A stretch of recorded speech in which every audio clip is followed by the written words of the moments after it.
stolen since 1960 has not been up to 191 billion naira stolen by an executive of a bank. I'm sure you know what I'm talking about. Yes. A lady executive of a bank was charged with stealing 250 billion naira. She pleaded with the government, can I do plea bargain? I will return 194 billion naira. Now, and I'm saying all the money stolen by armed robbers since 1960 has not been equal to that.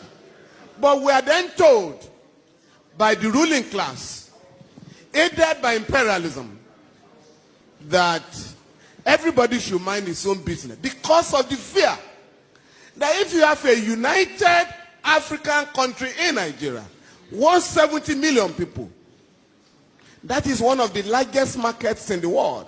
So for them, they want to keep us divided so that it's easy to rule us. And that is what is going on. Now, Prof, I've enjoyed your lecture. Very stimulating. I have one or two problems.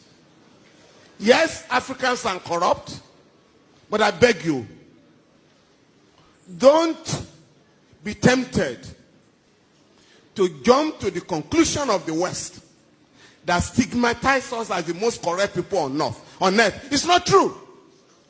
America, Britain are the worst corrupt nations on earth. Prof, the Transparency International try to rank great corrupt countries. They say Nigeria is corrupt, Ghana is corrupt, Cameroon is corrupt. But Switzerland, that warehouses all corrupt money in the world, is never in that reckoning. Secondly, sir, and I think that was the point Nkrumah was making, neocolonialism, the last stage of imperialism. Corruption, we must know, sir, is a manifestation of corruption. Because, like Fela said, Fela once asked me, I feel you are a professor of law. Fela said, Femi, with all this your funny law, now, where did you get the idea of fraud from? Money laundering. If the Western people were not stealing, there would be no word like fraud. No word like stealing. But Fela then warned us, don't accept their language and their ideology. When you say money laundering, Fela said, what is money laundering? But if you say a man is a thief, in the school, his children will be ashamed when you say your father is a thief.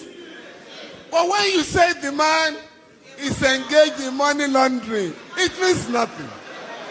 Please.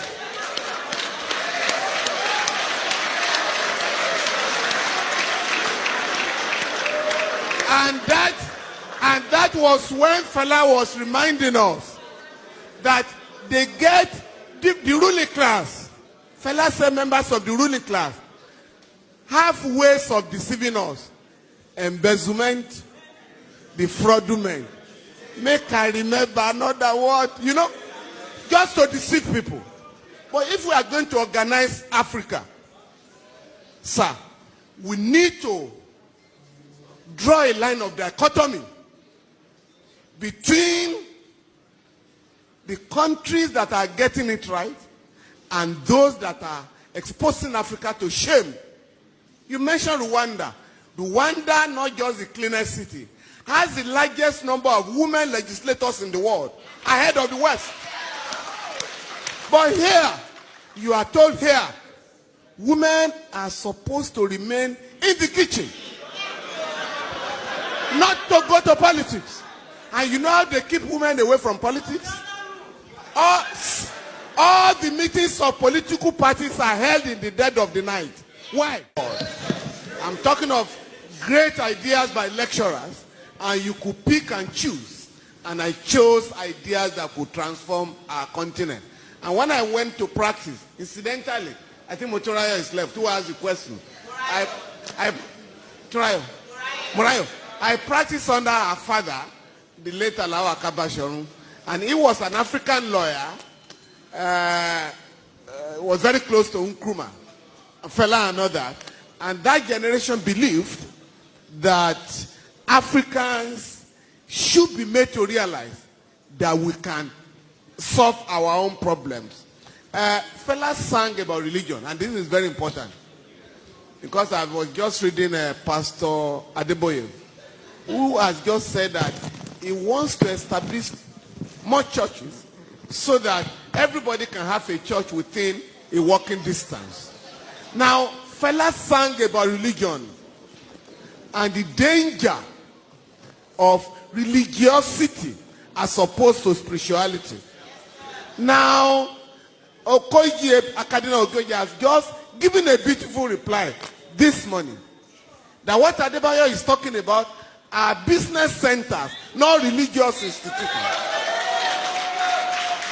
Please, and this is very important, they want to know how our young people can have these progressive ideas. Ayo, I would like to suggest to Yeni and other organizers of celebration, next year, please, have a session for musicians in Nigeria.